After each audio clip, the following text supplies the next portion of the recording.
Allahu Akbar, Allahu Akbar. La ilaha illallah. Bismillahir Rahmanir Rahim. Nahmaduhu wa nusalli wa nusallimu ala rasulihil kareem. Amma ba'd, qala Allah subhanahu wa ta'ala قد أفلح من تزكى وذكر اسم ربه فصلى وقال الله سبحانه وتعالى في مقام آخر فألهمها فجورها وتقواها قد أفلح من زكاها وقد خاب من دساها وقال رسول الله صلى الله عليه وسلم اللهم إني أسألك عيشة نقية وميتة سوية ومردا غير مخزي ولا فاضح.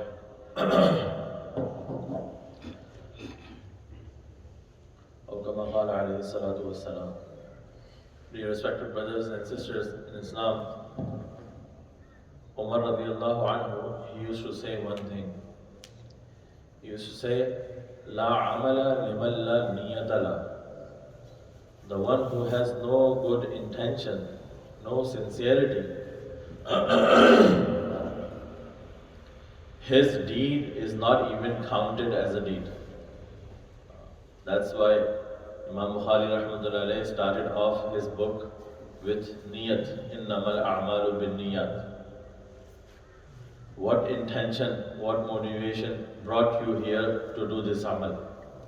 So he used to say, La amala liman la niyata la. The one who has no niyat, no intention, his deed does not even exist. He did it, but it does not even count it. And then he used to say, Wala ajra liman la hisbatala.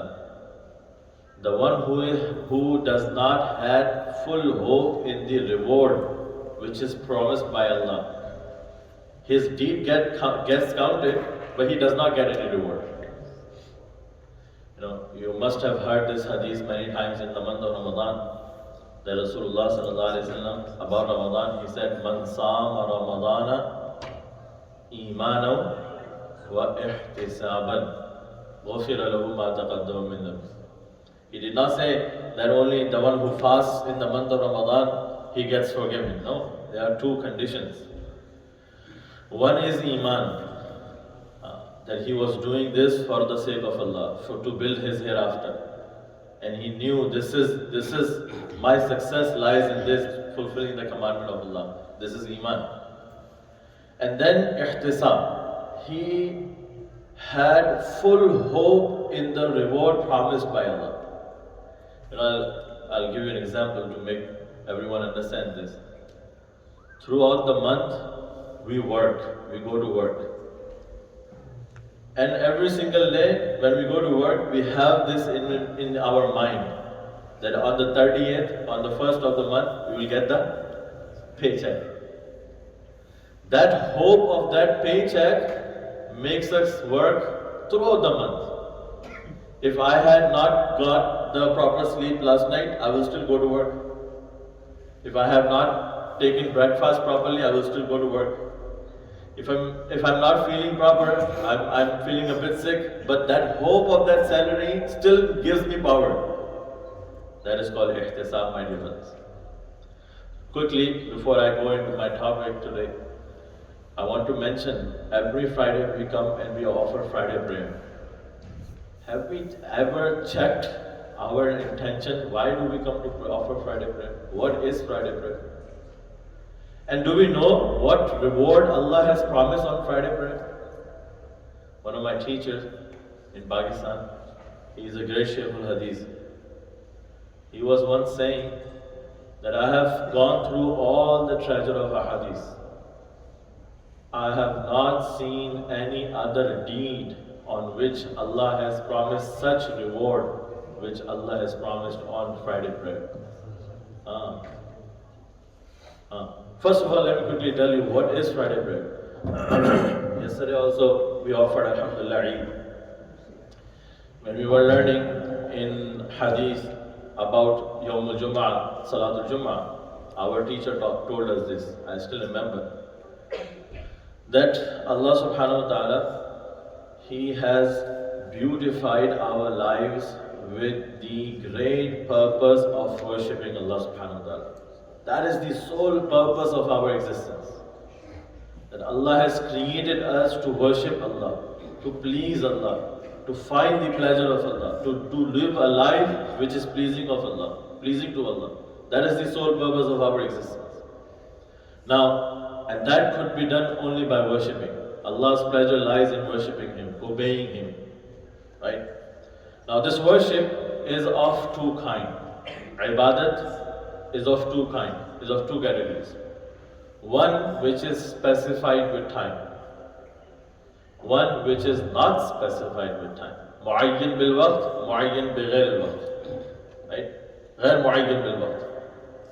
So salah, it has specified time. You cannot offer Zuhur Salah at the time of Asr. Right? Or you cannot offer Zuhur Salah before the Zuhur Salah time gets in. Fasting in the month of Ramadan, it is specified with Ramadan. You cannot fast, farz fast before Ramadan or after Ramadan. It's in the Ramadan. Hajj can be only performed in the Hajj days. It cannot be performed in any other month. So these type of ibadat are called mu'ayyan bil waqt. They are specified with time. But there are other form of worships which are not specified with time. You can recite Quran anytime you want. You can remember Allah, sit alone anytime you want. You can give charity, sadaqah anytime you want. There is no specified time. Then He told us that those worships of Allah which are specified with time, Allah has kept an Eid after it. Allah has kept as a day of celebration after it. Your purpose of your existence was to worship Allah. You did it. You did fast the month of Ramadan. Now celebrate Eid. Your purpose of existence was to worship Allah. And one of the forms of it, to perform Hajj. You did it. Now celebrate Eid al-Adha. And my dear brothers, the same way there is Eid al-Fitr, the same way there is Eid al-Adha, the same way throughout the week we offered 5 times Salah. Now Allah wants us to come get together on Friday and celebrate. So today is also Eid. This is also Yawm al-Jumah, Salatul Jumah is also Eid. Allah wants us to celebrate that we did worship Allah throughout the week by the tawfiq of Allah. Now this is the purpose of Yawm al-Jumah. And then look at the hadith. What Rasulullah sallallahu alaihi wasallam said. Now my dear brothers, and this is what my topic is. That one is that Allah gave me an opportunity and I just went through it. An opportunity of the month of Ramadan came and I just went through it.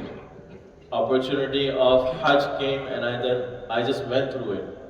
An opportunity to offer Salah comes and I just go through it. Just get done with it. That's one way of living life.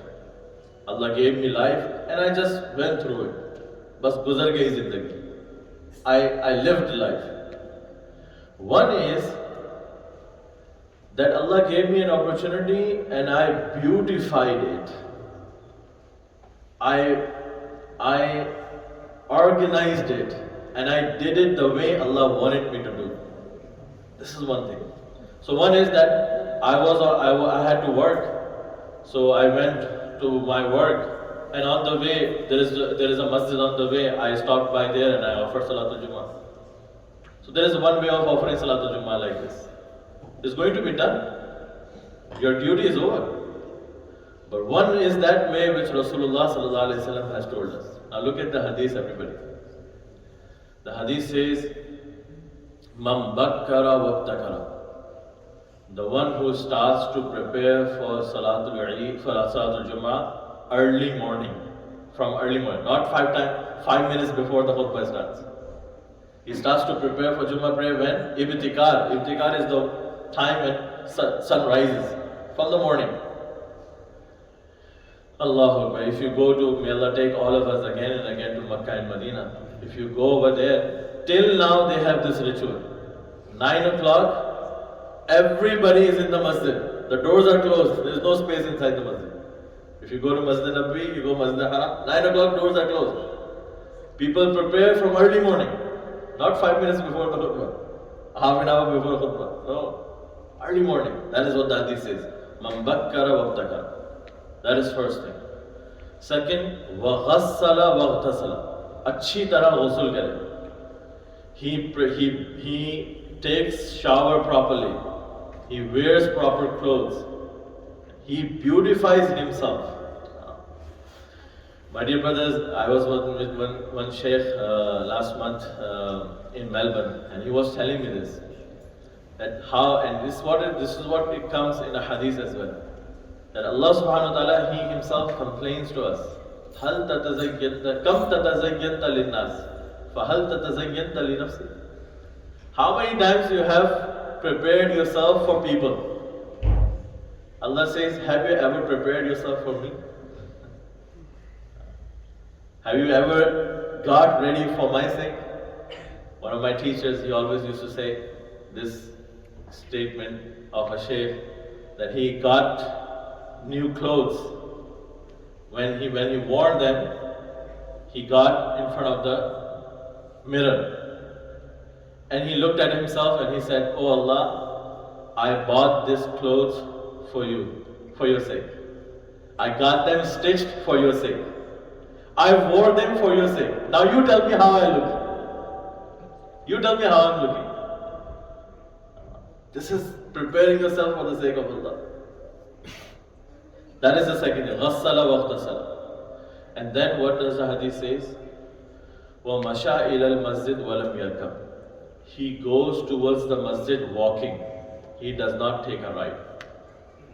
Now in this part of the land, it's hard to walk all the way. But at least what we can do is we can park a little far and walk walk as much we can walk. And then the hadith says, وَدَنَا مِنَ الْإِمَامِ. He comes to masjid, he does not sit all the way in the back. No. وَدَنَا مِنَ الْإِمَامِ. He sits as close he can with the imam, near to the imam. This shows talab. I need guidance. I need knowledge.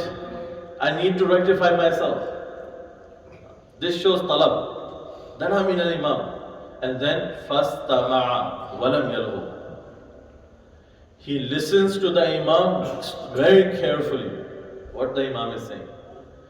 Because my dear brothers and sisters, what imam is saying is not what he thinks. He is telling you what Quran and Hadith tells you. What Allah and His Rasul wants you to know. He is not making up all of this work from himself. It's not his statement.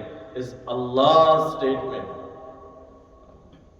So he listens to Imam very carefully. وَلَمْ يَلْغُ. And he does not indulge in something irrelevant. Imam Sahib is giving khutbah and he is on the phone. Imam Sahib is giving khutbah and he is talking to someone else. He is physically here, mentally somewhere else. He pays attention to the Imam. Now this is one, see, one is that Jumah, that the way I offer. And one is this Jumah, the way Rasulullah sallallahu alaihi wasallam has told us. Now look at the reward. When you offer Jumah like this, look at the reward. The hadith says, كَانَ لَهُ بِكُلِّ خَطْوَةٍ أَجْرُ سَنَةٍ صِيَامِهَا وَصِيَامِهَا. Remember what my teacher said? There is no other deed in Islam through which you can get this reward. What is the reward? The one who offers Jummah like this, following all of these etiquettes, each step he will take towards the Jummah, for each step, Allah will give him 1 year of fasting and 1 year of Tahajjud Salah reward. Yes. 1 year. We fast 30 days in the month of Ramadan, what happens? And 1 year of Tahajjud Salah, not for the whole thing, one step. Yes. But this will happen when you offer Jummah like this. You will feel Jummah, my dear brothers. So, my dear brothers, this is what it is. One is to just, when Allah gives us an opportunity, and I just go through it. And one is, no, I beautify it. If I want to give a present to Imam Sahib, I will not just buy the thing and just give it to him. No. I will buy it, I'll wrap it up properly. I put the ribbon on it, and I put his name on it, and humbly presented to it. So this is what it is, my dear brothers. One is that Allah gives us life, and I went through life. Bas zindagi guzar gayi. Like the way everybody lived, I also lived. One is no, I understood why Allah has given me life, and how Allah wanted me to live this life. And I beautified my life.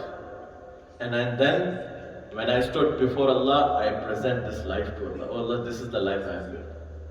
That's why Rasulullah sallallahu alaihi wasallam used to ask Allah, used to beg Allah, Allahumma inni asaluka aishatan naqiyya, wa maytatan saviyya, maraddan ghayra makhziyin wala fadin. Oh Allah, I want from you a life which is totally clean from sins.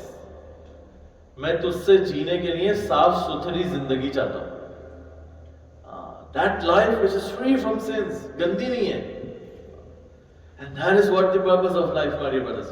Quickly, our time is finishing up. There are three things in our life. One is desires. One is needs. We know all of that. We know what desires are, what needs are. And we know how, when we fulfill our desires, how good do we feel. I really wanted to eat that ice cream, and I'm looking to get it, and finally I get it. When I eat that ice cream, how good I feel. We all know what the taste lies when a person fulfills his desire. And then needs. A person was really tired, worked all day long, and now he finally gets to go to sleep. When he wakes up in the morning all fresh, how good he feels? Necessity has been fulfilled. Right? A person was extremely hungry, and finally food comes, and he gets to eat food. How good does he feel? That's fulfillment or need. And we all know, we all have tasted this, and we all know what taste and what fun lies in that. But there is another thing in our life, my dear brothers, which is totally hidden. And that is the purpose of life. Desires, needs, purpose of life. The way we don't know what the purpose of life is, we don't know when you fulfill the purpose of life, what the taste Allah gives you, we don't know. We have no idea. The taste of fulfilling desires and needs has no comparison of fulfilling the purpose of life. No comparison at all. Tell me this. I'll end with this. I'll end with this thing. Once I went to one school in Pakistan. So we have grown up with this ideology. No one has told us this. We have not understood this ideology properly. How we have been grown up, I wanted to share with this with you. Once we went to in one school. So I'm also a teacher in America. So I wanted to teach. I wanted to see the teachers. So we met the teachers, and I spoke to them about the tarbiyat of our children, how we need to raise them. So they really liked it, and then one of them said, Maulana Sahab, how about you speak to the students as well? I said, okay, let's go. So while we were walking to the classroom, I was thinking in my head, when we speak about deen to the grown-ups, to the adults, everyone starts to look here and there. What am I going to speak to the students? But I went, and the teacher told me, all you have is 5 minutes. I said, okay. And I asked Allah, Allah, you tell me what do you want me to say? So I sat down in the class, and this is middle school students. I asked them, I said, instead of giving them a talk, let's ask them questions. So first question I asked them, why do you come to school? Why do you come to school? So one of them stood up, said something. One of them stood up and said what I wanted to hear. He said, Maulana Sahab, we come to school to become a great man. Bada aadmi banne ke liye. That's what we say to our children. If you don't go to school, how are you going to become a great man? Bada aadmi kaise banoge? I said, yes, you're right. Then I threw the second question. I asked them, who is a great man? Bada aadmi hota kaun hai? Who is a great man? So now one of them stood up, and this student stood up, and he said what I wanted to hear. He said, Maulana Sahab, rich man is a great man. The one who has a lot of money, he is a great man. I said, that's it, that's what I want to hear. Then I told the students, my dear students, the greatest men to ever walk on the face of earth used to wear patched clothes, did not have food to eat for three days, did not have any furniture in his house. Ever to walk, greatest man. The one who said on the day of judgment, the key to Jannah is going to be in my hands. The flag of entire mankind is going to be in my hands. Then I said to the students, and this is what I wanted to share with you, the last thing. The life, my dear brothers, with wealth, you can beautify your cars, you can beautify your houses. With wealth, you can beautify your clothes. Life becomes beautiful with characteristics. Life becomes beautiful when the purpose of life is fulfilled. And that can only be done through deen of Allah subhanahu wa ta'ala. When a person completely submits himself to Allah, when a person recognizes who Allah is, when a person fulfills and he fulfills the commandments of Allah. This is what beautifies life. Zindagi khubsurat banti hai. So I humbly request from all the brothers that this is what should be our real concern. The way we are concerned to earn money, to beautify our things, this should be our greatest concern. That how can I beautify my life? Allah subhanahu wa ta'ala.